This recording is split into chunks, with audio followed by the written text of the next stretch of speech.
The Morning Drive podcast from Double T 97.3 is presented by Cantex Roofing and Construction.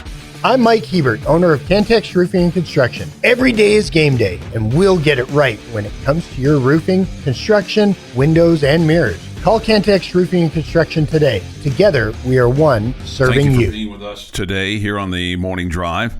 Take your thoughts, comments, Yates Flooring Center chat line. Go to the Double T 97.3 mobile app for that. Visual Edge IT hotline is open too at 806-771-0973. All right, so Rob, to expand on what we were talking about before the break, the depth defensively is maybe better than what we think. I mean, you had big losses along the front with graduation. And in the secondary, too, with Dadrian Taylor-Demerson. But the linebacking core and the guys that are replacing guys up front, like Tony Bradford, and guys in the secondary that are replacing Dadrian Taylor-Demerson, among others, the talent is pretty rich, isn't it?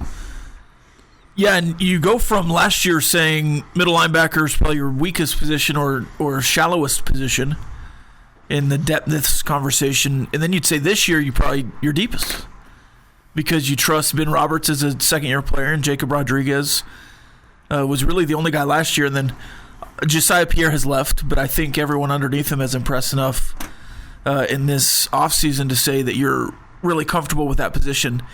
Defensive line, and Joey said this in a couple of different ways and opportunities yesterday.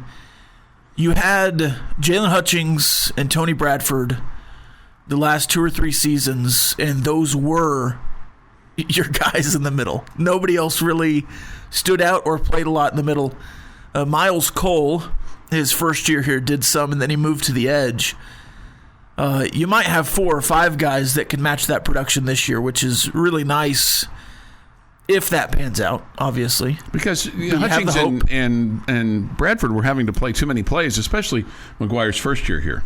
Especially his first year. I think Joey said that they played the most snaps in the country, which I guess I didn't realize. And then the secondary, you saw a bunch of true freshmen play last year, and now they're redshirt freshmen. And defensively, right, this is the time you start to see the Joey McGuire guys playing and being respectable members of this defense, and the high school recruits, not just the transfers, not just the Braylon Luxes or some of the guys that have come in through the transfer portal in the last 2 years. You have the opportunity to see Sanford and Brendan Jordan and Chapman Lewis and some of these guys really play. And I think you had all seniors last year in the secondary, and you're going to have some freshman starters this year, I think, throughout the year. You would label Joey McGuire as a defensive guy much more so than an offensive guy, wouldn't you? Well, his first job in the college ranks was tight end. But he did coach linebackers. That was an entry job into certainly. That was just an entry job to get into college football from the high school ranks. And then he coached linebackers several years at Baylor. But to your point, I don't think I would label him either. I think he's a football guy. I think he's the head coach. I don't know that he leans either way. I think if you hear him talk philosophically about football, you'd probably label him defense guy.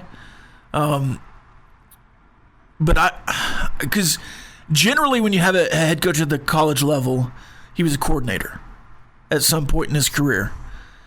And I'm sure if we go back to Kaufman or wherever he started, you could find out he was a defensive coordinator probably 25 years ago. But yeah, I'd probably call him a defensive guy, but I don't know that I would lean one way or the other. The reason I say that, too, is you always hear about all the defense that he talks about, and he defers to Zach Kittley from an offensive standpoint. And obviously he's involved in the offense. It's not like he's just, hey, we have an offense. It's not like It's not like the Leach years. We do have a defense, or even the Kingsbury years. But it's not lost on me that the defensive coaches are on his end of the new office building. His office is at the end, and the defensive coaches are to his left, and then the offensive coaches are on the other at the other end of the hallway. So Yeah. And so I just kind of look at it and go, and look, I mean, we all know this. Defense wins football games. Offense is the sexy side. Yeah, certainly, yeah. In college football today, yeah. And even in the NFL. Yeah. And even in the NFL. So. More so every year in the NFL. What did you make of his comment on Micah Hudson about the time? It sounds like the knee injury was worse than what we had been maybe led to believe, because it sounded initially like, well, this is just a scope, just kind of clean things up. But now it sounds like, okay, we're 6 months around, and he'll be 100% by fall camp and really ready to go by the ACU game. And that he's able to do things now that he wasn't able to do 3 or 4 months ago. Yes, well, you're going to play week 1. But would you agree? It sounds like the injury was worse than what we knew. That's how it came across, yeah, that it was that he was not doing anything, and now he's doing things again. Right. But I guess with any surgery, you get held out. Mm-hmm. And maybe it was just he did not participate in spring at all because of the surgery, and they held him out. And if how Joey talked about him, you didn't need to see him in spring. He's transformational, incredible, generational receiver that's going to impact from day one, how Joey was talking about it. I understand that, but he's still just a freshman. I mean, hey, I agree. He's still just a freshman. I mean, you can't just dismiss the fact that he didn't have any spring reps. You can't just dismiss the fact that your quarterback didn't have any spring reps. You can dismiss the fact that Taj Brooks didn't have very many spring reps because you know what you've got with Taj Brooks. And I've always appreciated this about Coach McGuire, that from the beginning he said, if I know what a veteran can do, there's no reason to have the vets, as he calls them, out there banging around in fall drills just to get hurt, just so that you can prove that what you already know that they can do. Yeah, I would have much preferred Mike Hudson to play in the spring. I alluded to the opportunity to redshirt Micah Hudson recently and got hammered for it. But I mean, if he plays in 5 games this year, which he can do with a bowl game. And, I mean, Michael Crabtree redshirted his freshman year. But Michael Crabtree wasn't redshirt today. Maybe not. But it helped him to win back-to-back Blitnikoffs because he was ready.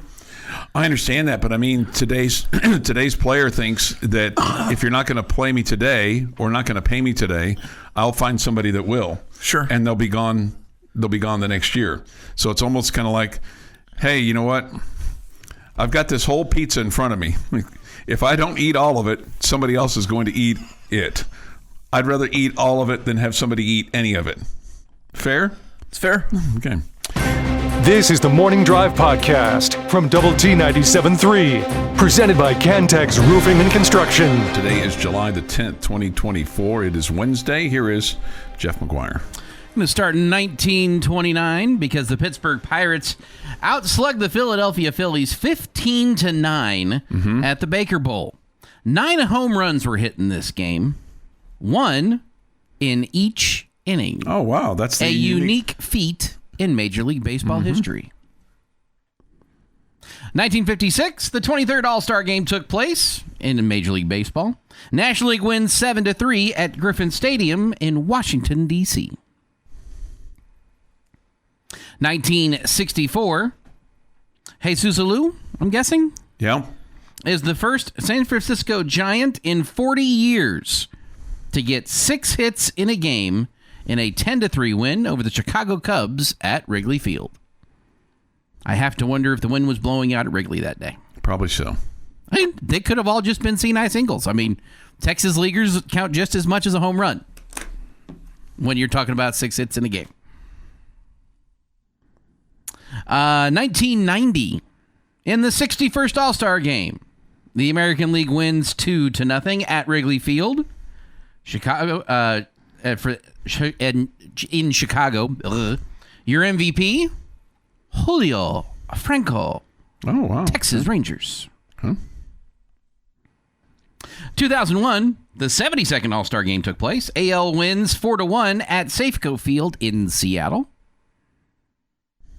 And in 2021, Former Red Raider Daniel Colomb gets his first win of the year in relief, getting the Twins out of the 6th and 7th innings in a 9-4 win over the Tigers. Happy National Pina Colada Day. I'm a big fan. My advice to you, if you're going on vacation and you have the swim up bar and they offer you a floater on top of your pina colada, take it, but be prepared for the consequences. Fair enough. Just be prepared. Happy birthday, Antonio Brown, 36. Jessica Simpson, 44. Andre Dawson, the Hawk, is 70 today. Hal McRae, 79. And Urban Meyer is 60 today. Urban Meyer is 60. 60. Wow. Feels like he's got something left in the tank. But remember, coaching college football is a young man's game. Right. Don't let anybody fool you. Well, and Spike Dykes was done before he was 60 years old. He'd be the 4th youngest coach in the Big 12. Urban Meyer would be? Right. So Whittingham's 64. Leipold is older than... is he older than 60? I think he's a little... I think he's right there. under 60? Yeah, right there. Willie Fritz is older than 60. He'd be the 4th oldest, is what you're saying. Right. That's what I meant to say, yeah. 4th youngest. 4th oldest. There's 3 guys older than him. Yeah, that's what I was trying to say. Now that we've got all that settled. We got there.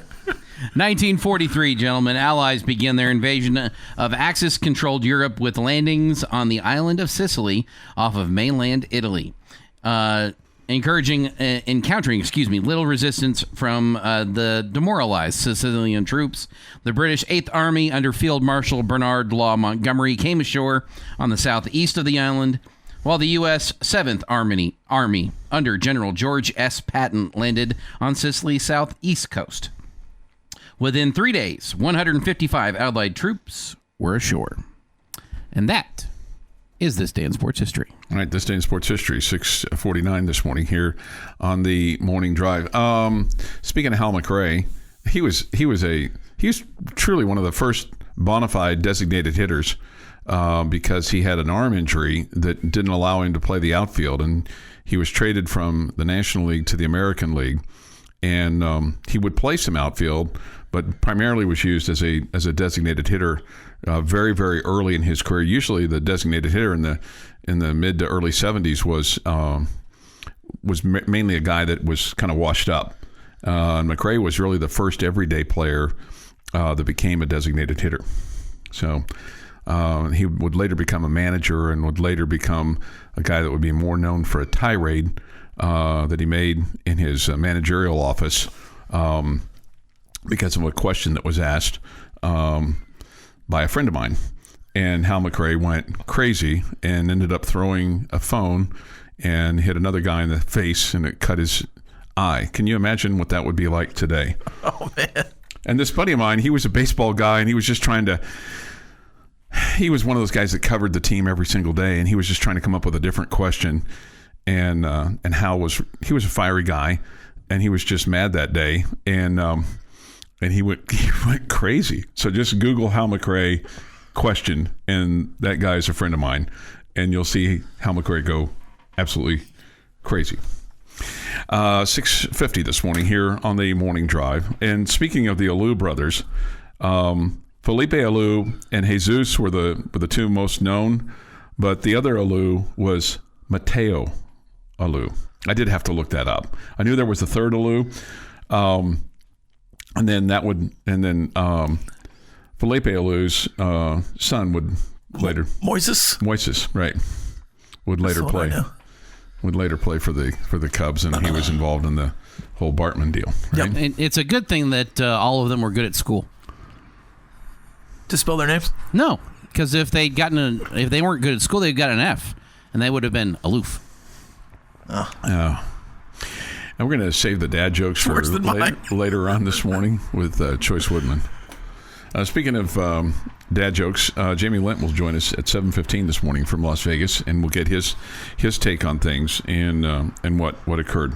What did you make of Brent Yormark's? And we'll get some comments from him at some point in time this morning and throughout the week as well. Of we're open for business still. Yeah, so he keeps doubling down on that, tripling down on that, and sometimes it feels like it's not about realignment at all. Mm-hmm. Sponsorship money was up 80%, he says. Okay. Was Bob Bowlesby doing anything?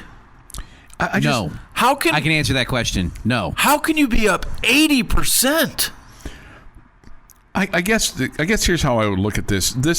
The job of being commissioner has changed dramatically from where we were with Bowlesby and the guys before him, and to where you are today. I mean, and I think Yormark recognized obviously that he's got to do things entirely different, because you don't hear Greg Sankey talking about those kinds of things. Really, you don't hear the guy. But he does them. He does them, but I mean, and he doesn't have to talk about them because they were being done. And they're not up 80% because they've been doing it. Right. Now, I will say this with regards to the past Big 12 commissioners that I think were a commissioner in title only. You've got 16 schools that are wanting to get things done together, as opposed to before where you had 10 or 12 with 2 of them wanting to do things separately. Wanting to do things separately. So that's a huge difference in what you can get done when you're negotiating with that type of power around you.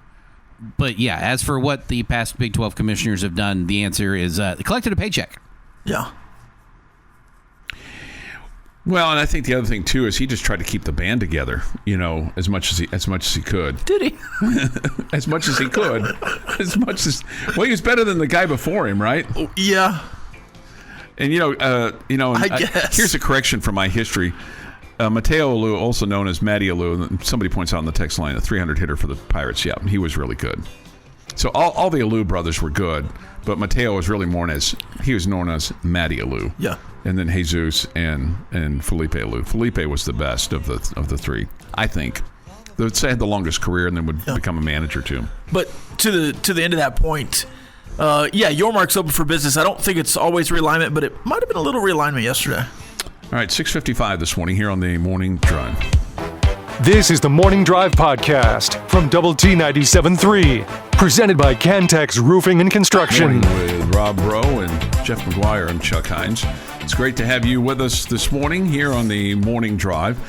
And we head out to Las Vegas, where Jamie Lent, who normally sits to my right, now sits in between us. He comes to us from Las Vegas with our Big 12 Media Day coverage presented by Hub City Body Shop and Wild West Harley Davidson. Good morning, Jamie.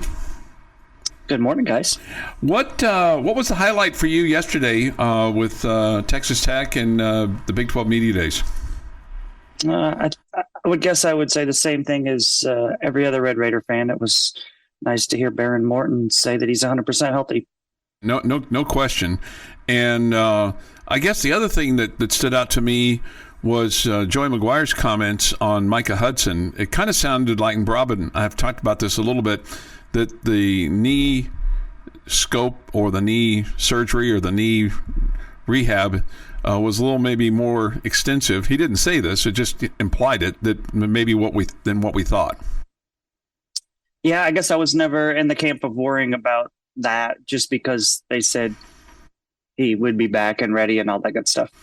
Right, no question. It just sounds like it's been a little bit more rehab than maybe what we thought. I mean, it sounded like it was a kind of a cleanup thing. Not that any surgery is minor.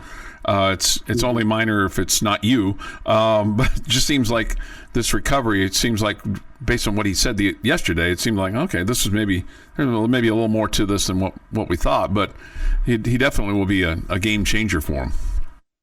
Yeah, I called him a generational type talent. From Hey, go ahead, Jeff. If you could push a button, man, it would really help me right now. It's pushed. Okay, thank you. I mean, it was pushed before. Let me see what I can figure out. And then I guess, Jamie, the defense and what he talked about, and the depth. Rob and I have talked about that some. You have the losses, which you've talked about, and you guys talked about this with Bryce Ramirez. But in listening to that interview that you guys were doing with him, it sure sounded like Bryce Ramirez has a lot of confidence in that defense and the guys' ability to play all those different positions.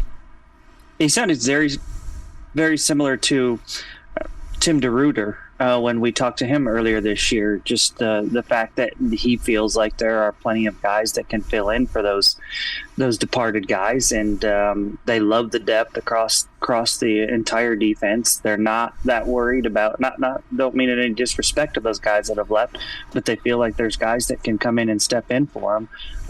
So it did have a feel like was saying was reading from the same lines that Tim DeRuyter were when we interviewed him out at the golf course. And so that just continues, I think, to give you a little bit more confidence in that. But, just me personally, it's probably a wait and see until you see those guys get out there and perform the way that they expect to perform, that you feel super confident. Did you get a Taj time poker chip is my first question. And then did it surprise you that Joey McGuire's just double, tripling, quadrupling down, that we're going for the record and he's going to get 1,200 yards and there's going to be no surprises here? Yeah, and Taj even said when I. He didn't say if I. He said when I break the record, which I thought was interesting as well. Yes, did get a poker chip. Did get a poker chip, so that was a little cool piece of memorabilia, I feel like. So those were neat. I was really wanting the whole team to have one so I could get the whole collection of 5, maybe 6 if Joey McGuire had one as well. So I was a little bit disappointed that only Taj got one. But it does feel like that is I don't want to say it's a priority, because I think winning is a priority.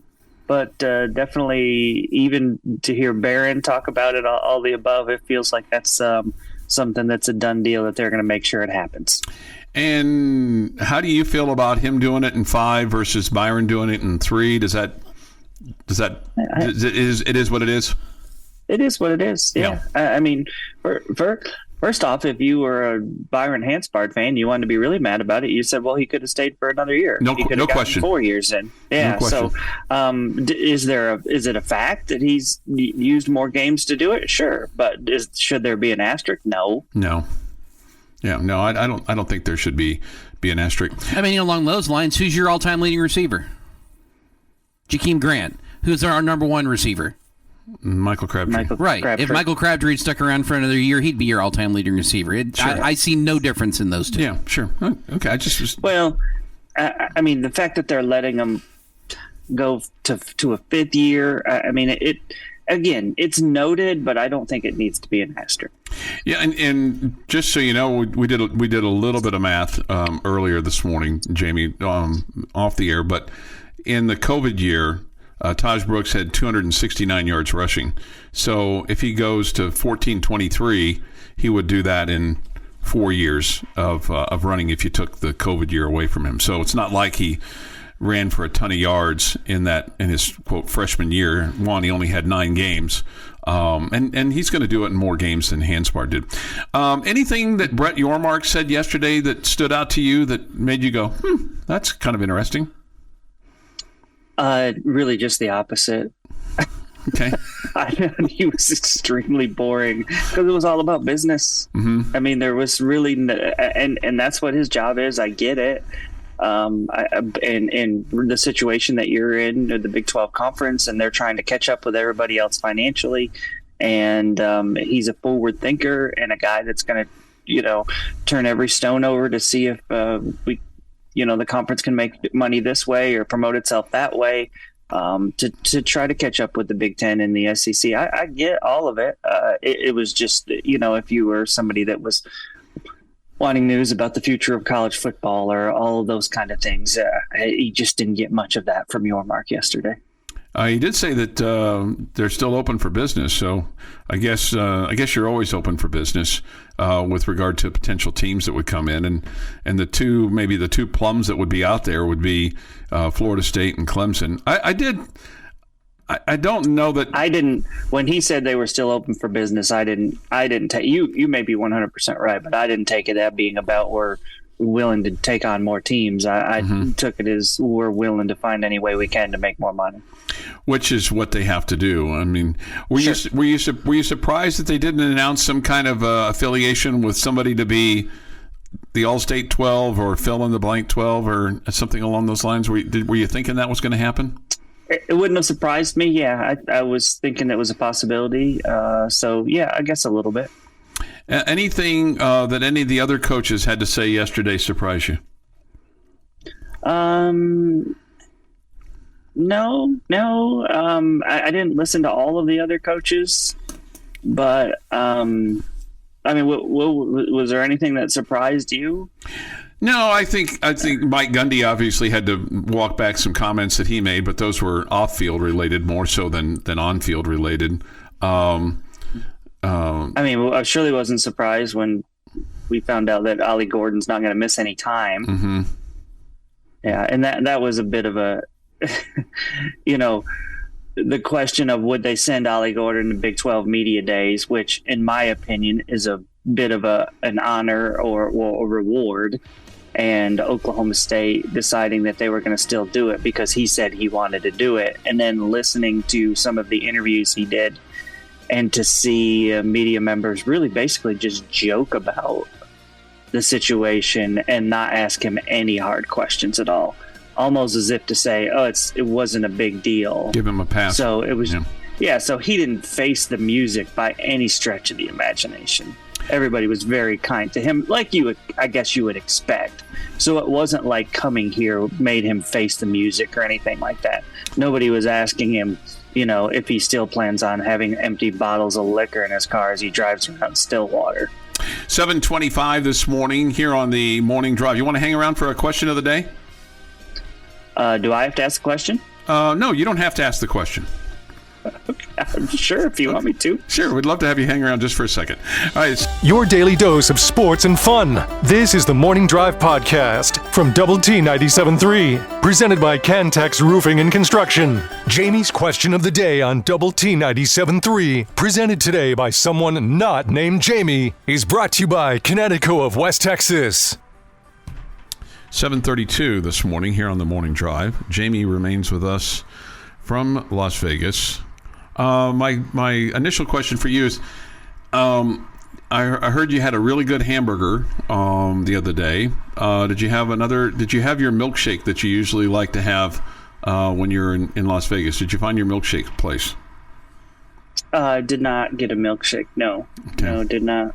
Then took Choice and I walked a very large portion of the Strip last night, and we found the secret hidden pizza place, and so that was good, but we did not get a milkshake.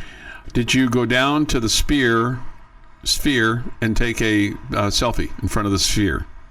I have actually not laid eyes on the Sphere at this point yet. Yeah, apparently it's around behind another one, and you can't see it from where we are.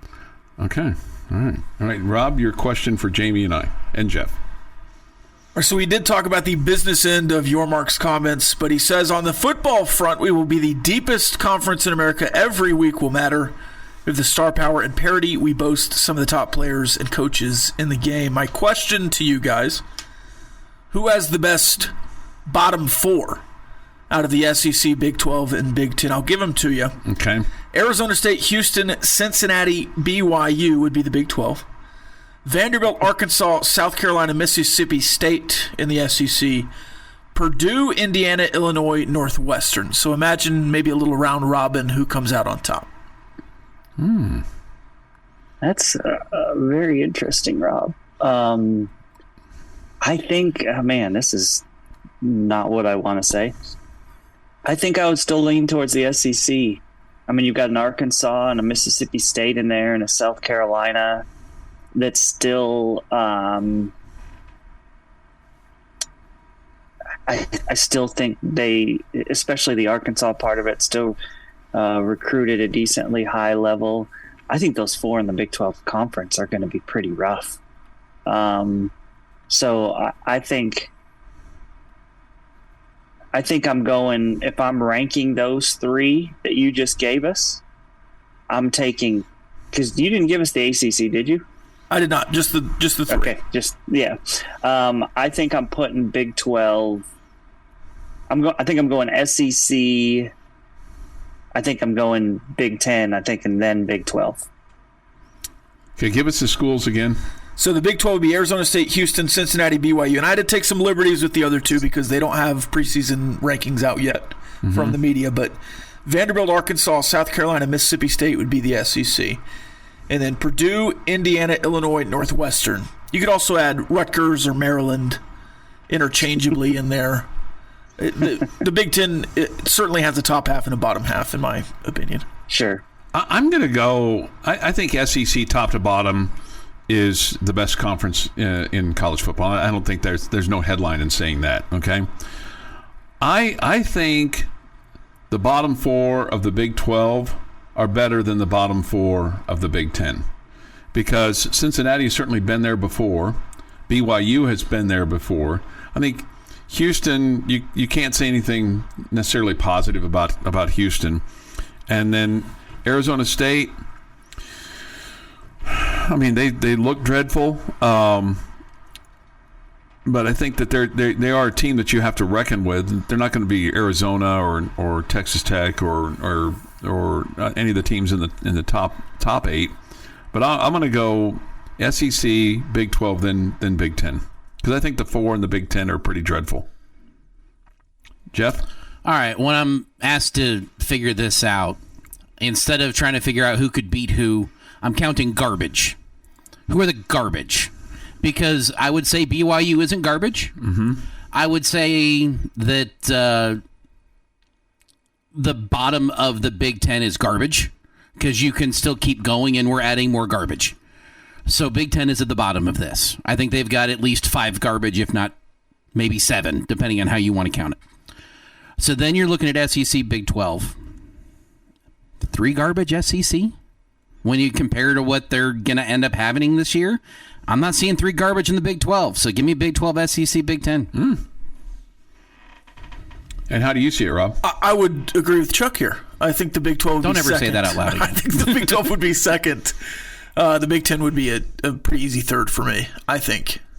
Okay. I think I know more about the Big 12 schools, and so I think I know more of the flaws of what we perceive to be with BYU and Cincinnati and Houston, and I can't even remember the 4th one now. Arizona State. Anyway, Arizona State, whose coach looks every bit of like 22. But I just don't know as much about those Big Ten teams. And but I could buy into what you guys are saying with the Big 12 being ahead of the Big 10. I could. Yeah, 7:38 this morning here on the Morning Drive. Any expectations for today, Jamie? I mean, obviously Deion's going to command a big presence, and everybody's going to flock to him, and it'll be interesting to have him around, I guess we should say. Okay. And then it'll change the vibe of the room, I'm assuming. Right. It definitely will change the vibe of the room. He will probably bring some energy. He'll probably bring some attitude, which I know you just really love attitude from people. Just really love Deion. Yeah. Just really love Deion. Which coach had the biggest post-presser scrum yesterday? Because I remember Joey's was pretty big last year of the coaches. Let me think. I think 3 people might have walked over to Neil Brown last year. I think Whittingham. I feel like he was in high demand yesterday. Not Campbell. I would say Coach McGuire was high on that list. I also think Coach McGuire is just more. At one point I made a joke to him about ready to stop talking. He's like, dude, I'm talking about Red Raider football, man. I can go for days. And I feel like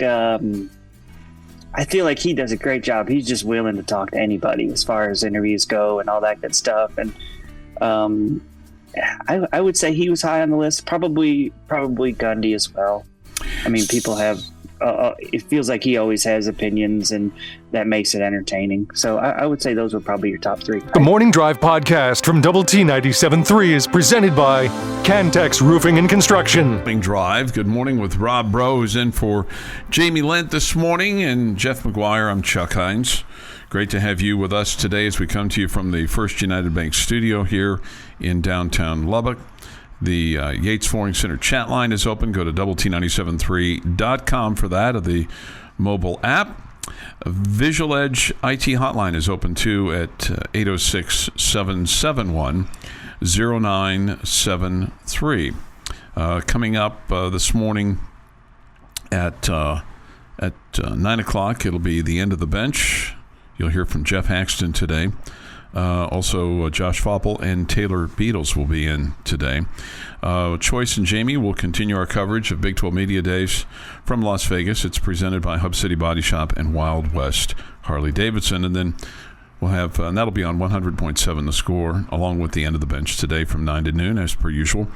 And then this afternoon, Clint Scott and Dr. Mike Gustafson will have Tech Talk prior to Ranger Baseball. The Rangers go for 6 in a row tonight as they play in Anaheim against the Los Angeles Angels at the Big A. Our coverage at 8 tonight on Double T 97.3. The Astros, whom the Rangers will play next, take on the Miami Marlins, and that will be in Houston. 6:40 the broadcast time on 100.7 The Score, and play-by-play to follow. The Rangers and the Astros will play this weekend in Houston. Okay? So that will be a chance for both those teams to go into the All-Star break with a little momentum. Okay? Momentum is always good. Me and a group of buddies are attempting the 999 challenge at home for the Houston series on Saturday. What is the 999 challenge? 9 beers, 9 hot dogs, 9 innings. In one Over the game. course of a baseball game, you try to get 9 beers and 9 hot dogs. What's more difficult for you, the 9 beers or the 9 hot dogs? Probably the 9 beers would be more difficult. Yeah. I mean, it's 3 hours, but I don't think either of them are difficult on their own. These baseball games now are going. Yeah, well, 2.5 maybe. 240, 232. So, I mean, you better drink up.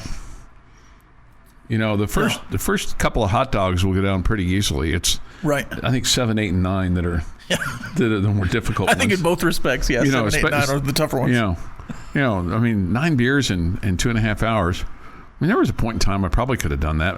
I couldn't do that today. Couldn't do that today.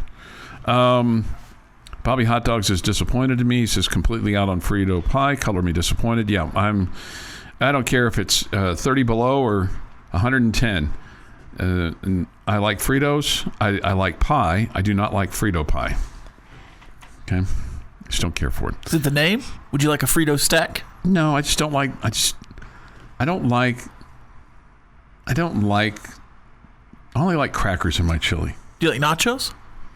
Okay. Yeah, right, kind of, but not. I don't like the heavy cheese on them. Okay. All right. More. I think we're starting to learn some things here. Yeah. You don't like a pile. You like maybe some chips and dip rather than having it all. Yeah, okay. Right. All right. Yeah. I mean, I'm not going to order. I don't know that I've ever ordered nachos. I've eaten some, but anyway. Somebody asked this question, football question. Will we win 4 or 5 conference games this year? Yes. 5. 5? Yeah. Another 5 and 4? At least, yeah. You could win 6. Okay. I think you'll win at least 4 for sure. I don't think anybody would take a 5 and 4 conference season right now. I would take that. 5 and 4. So that if you're 3-0, that's 8 and 4. You'd take that today? Oh, well, I would roll the dice. I get what you're saying. Yeah, I would probably roll the dice there. Yeah. I think you can win more. Yeah, I do. I think I would take it at the end of the year, though. I think based on who you play in the conference this year, that 5 conference wins would be considered a disappointment. Depending, preseason, probably postseason, maybe not with who's playing and injuries and all those whatever things. else. Yeah. All right, let's hear from Coach Joey McGuire. This is his expectations of Micah Hudson at this point. He's a freak. I mean, I tell everybody, man, I had the opportunity to be a high school coach. I coached 4 receivers that played college football, had great careers in college, and were drafted in the NFL. And I think watching him in high school, he is better than all 4 of them. He's got a lot of maturity. He's a great teammate. You know, that's one thing that's really cool about him. He is a great teammate. And I think the great thing is we've been able to add some weapons. You know, it's always funny. Nobody wants to talk about Josh Kelly because we did it in the winter versus in the spring, but we added one of the most explosive receivers in the country. I think Mike is being able to play with Josh and learn from a vet is helping him grow, and they're really playing off of each other. How big an addition is Josh Kelly in your mind? Oh, huge. I think he's the biggest impact transfer period that you got this offseason. Offensive lineman, anybody else that you brought in, Josh Kelly should provide the biggest difference. And then what's your expectation of the offensive line and the additions there, or just the shoring up there? And do you think Clay McGuire is the big difference, or do you think that transfers are the big difference? If there's a big difference, I think it's the transfers. I think it's the overall talent. Yeah. Last year, Coach McGuire told us, I mean, he said that he thought that the offensive line would be a strength of the team. Now, you could make a case from a rushing standpoint that it was a strength. I think the more that we hear about the injuries and the more that we learn about things, it wasn't just the offensive lines. It was, you had a broken quarterback is what you had. You had 2 broken quarterbacks, and then you had a really inexperienced quarterback. The other thing that's kind of interesting to me, speaking of the quarterbacks, Baron Morton was asked about the quarterback room. He spoke glowingly about Cameron Brown. He spoke glowingly about the freshman coming in, Will Hammond. He did not speak about Jake Strong at all, nor did Joey McGuire. Yeah, Will Hammond he's obviously the 4th? Yeah, he's number. He's Jake number Strong. Yeah. He's number 3. Hammond's number 3.